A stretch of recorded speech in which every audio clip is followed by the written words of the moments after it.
والصلاة والسلام على رسوله الكريم وعلى آله وأصحابه أجمعين أما بعد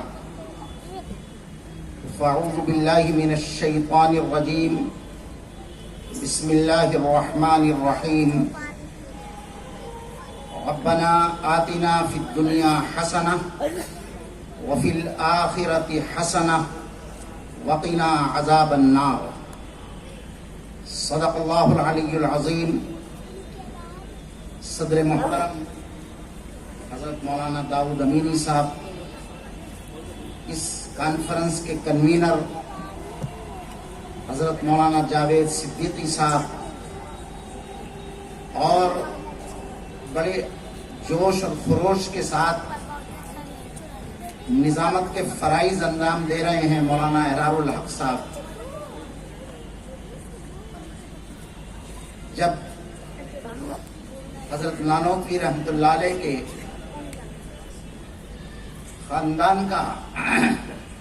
کسی بھی جگہ تذکرہ ہوتا ہے تو دل قابو میں نہیں رہتا۔ حقیقت یہ ہے کہ ہم سب آپ کے خلوص، محبت اور آپ کی قربانیوں کی ہم سب دین ہیں، جو اتنے لوگ یہاں پر ٹوپی لگائے ہوئے، داڑھی جن کے چہروں پر سجی ہوئی ہے، کرتا اور پاجامہ جو ہمارے جسم پر زیب و زینت کے اعتبار سے چمکتا دمکتا دوسروں کو دکھائی دیتا ہے، یہ حقیقت میں حضرت نانوتوی رحمۃ اللہ علیہ کی اور ان کی قربانیوں کا یہ صدقہ ہے جو ہم یہاں پر اس طرح سے بیٹھے ہوئے ہیں۔ میری طبیعت تو یہ چاہ رہی تھی کہ جن اعلان کیا گیا کہ حضرت نانوتوی رحمۃ اللہ علیہ کے خاندان کے افراد ایک فرد اسٹیج پر آ رہے ہیں، تو میں چاہتا تھا کہ کھڑے ہو کر ان کا استقبال کروں، ان سے معانقہ کروں۔ حضرت مولانا قاری محمد طیب صاحب رحمۃ اللہ علیہ، جن کی شکل اور صورت ابھی تک ذہن میں ہے، کیونکہ ہماری جو فراغت ہے وہ سن 1980 کی ہے، اور اس وقت حضرت محتمیم صاحب رحمۃ اللہ علیہ کہ زیر اہتمام ہم لوگ علم حاصل کرتے تھے، تعلیم حاصل کرتے تھے، ان سے ہم نے بہت کچھ سیکھا ہے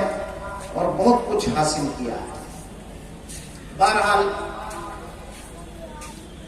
اب یہ موضوع ہے سماجی، دینی، سماجی تربیتی کانفرنس۔ تو میں مختصر طور پر ہی چند جملے کہہ کر اپنی بات ختم کرتا ہوں، کیونکہ علماء کرام کی لمبی فہرست ہے۔ ربنا آتنا فی الدنیا حسنہ وفی الآخرۃ حسنہ وقنا عذاب النار۔ یہ آیت ہمیں اس بات کا اعلان کرتی ہے کہ آخرت کا راستہ دنیا سے ہو کر گزرتا ہے۔ الدنیا مزرعۃ الآخرہ،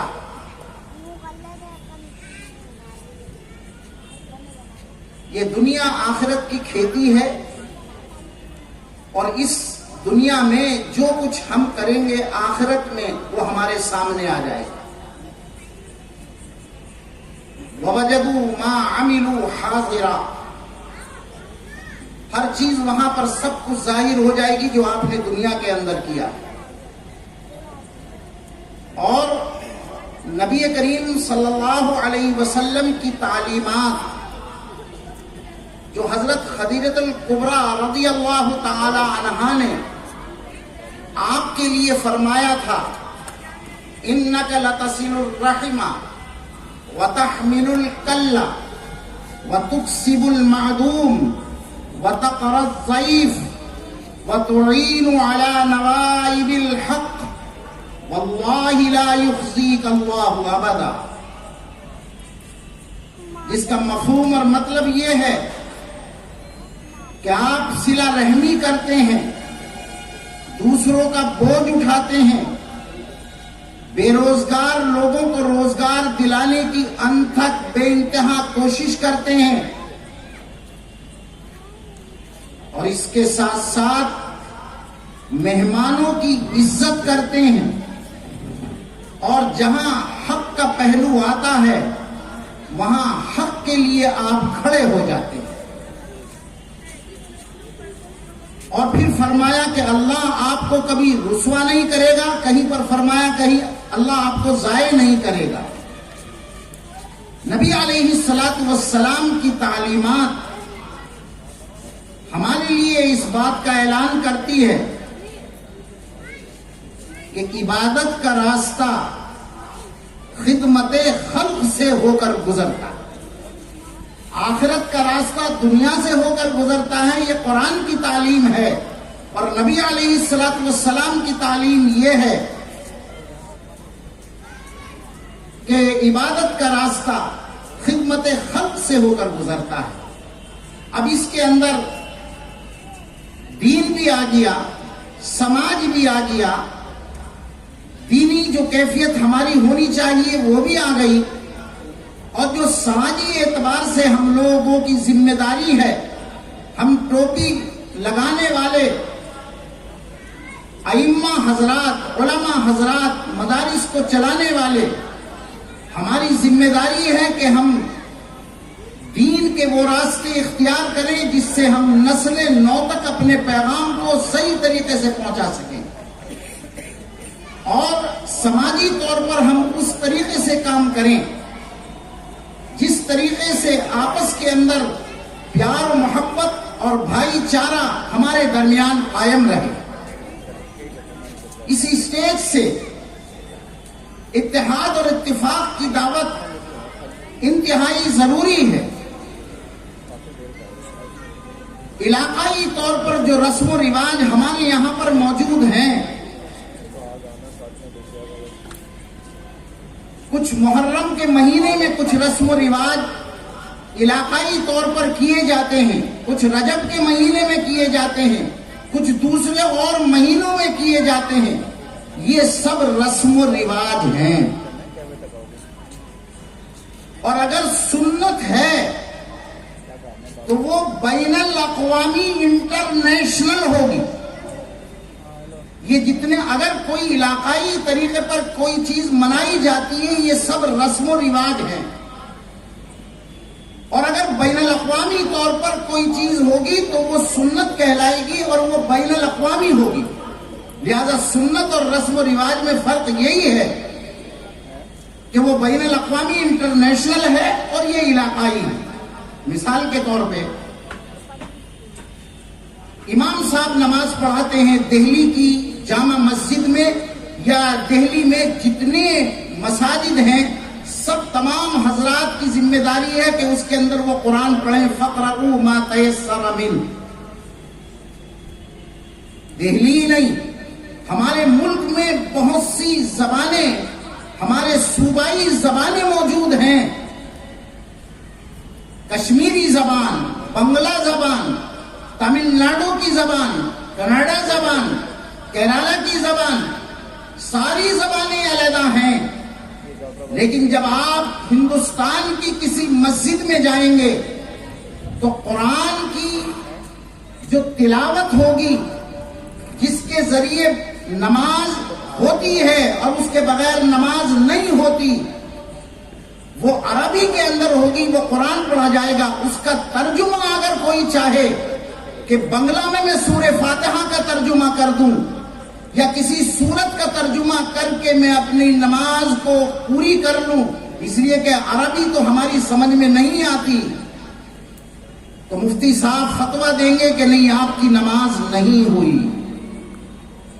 یہ تو ہمارے ملک کا مسئلہ ہو گیا. آپ دنیا کے کسی خطے علاقے میں چلے جائیں، ویسٹ انڈیز چلے جائیں، لندن چلے جائیں، امریکہ چلے جائیں یا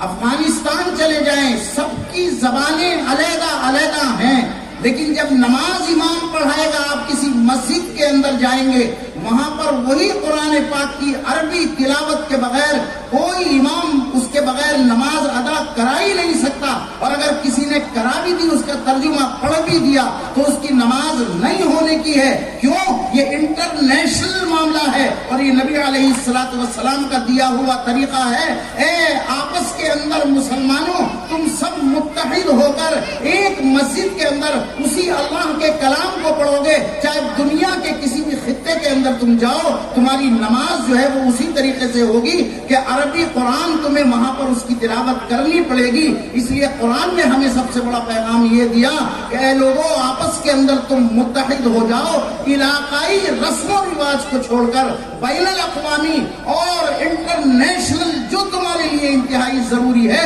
اس کے اوپر تم سب متحد ہو جاؤ۔ لہذا ایک پیغام تو آپ کی طرف سے، اس اسٹیج کی طرف سے یہ ہے کہ ہم آپس کے اندر متحد ہوں۔ حالات کو مد نظر رکھتے ہوئے ہم سب کی ذمہ داری ہے کہ ہم اتحاد کا ثبوت دیں۔ حضرت مولانا شبیر احمد عثمانی رحمۃ اللہ علیہ نے ایک واقعہ نقل کیا کہ جب سیلاب آتا ہے بنگلہ دیش میں، ہمارے یہاں بھی سیلاب آتا ہے، بہت بڑا سیلاب آتا ہے، اس زمانے میں یہ پکے گھر نہیں ہوتے تھے، چھپروں کے گھر ہوتے تھے۔ اس چھپر کے گھر جب سیلاب آیا، پانی آیا، تو اس چھپر کے اوپر بہرحال کچھ آدمی سوار ہو گئے، کچھ جانور سوار ہو گئے، بھیڑیا بھی سوار ہو گیا، سانپ بھی موجود ہے، بلی بھی موجود ہے اور انسان بھی موجود ہے، مگر ایک دوسرے کو نقصان پہنچانے کی کوشش نہیں کرتا۔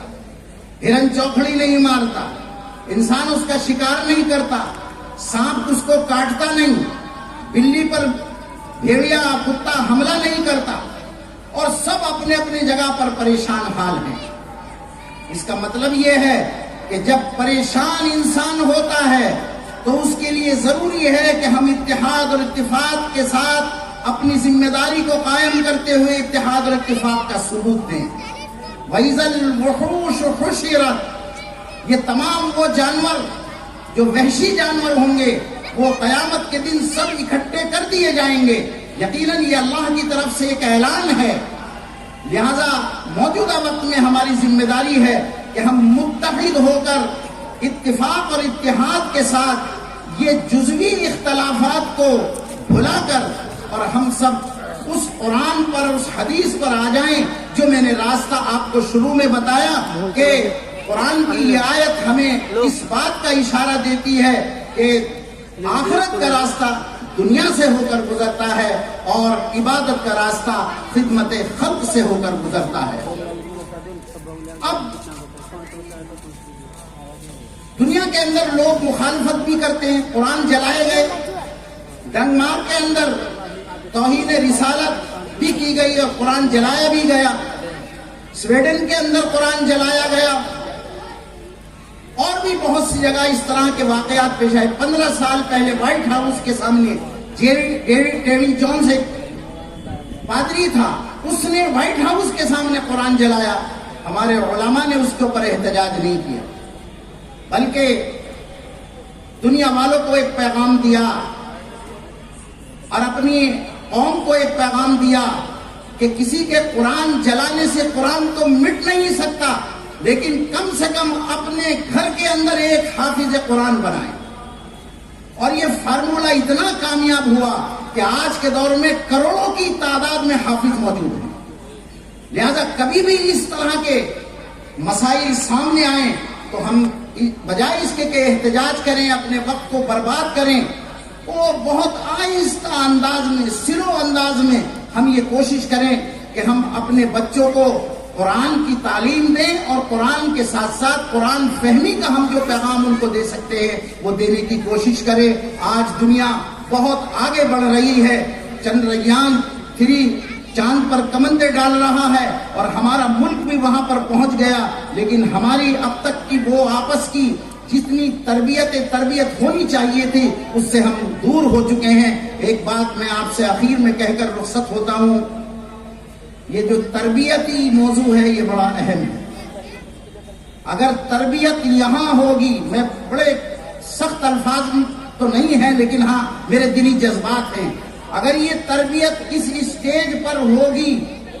تو یہ یہاں تک پہنچے گی، اور اگر اس اسٹیج پر تربیت نہیں ہوگی تو پھر یہاں تک نہیں پہنچے گی۔ قوت عشق سے ہر پست کو بالا کر دے، دہر میں اسم محمد کا اجالا کر دے۔ وآخر دعوانا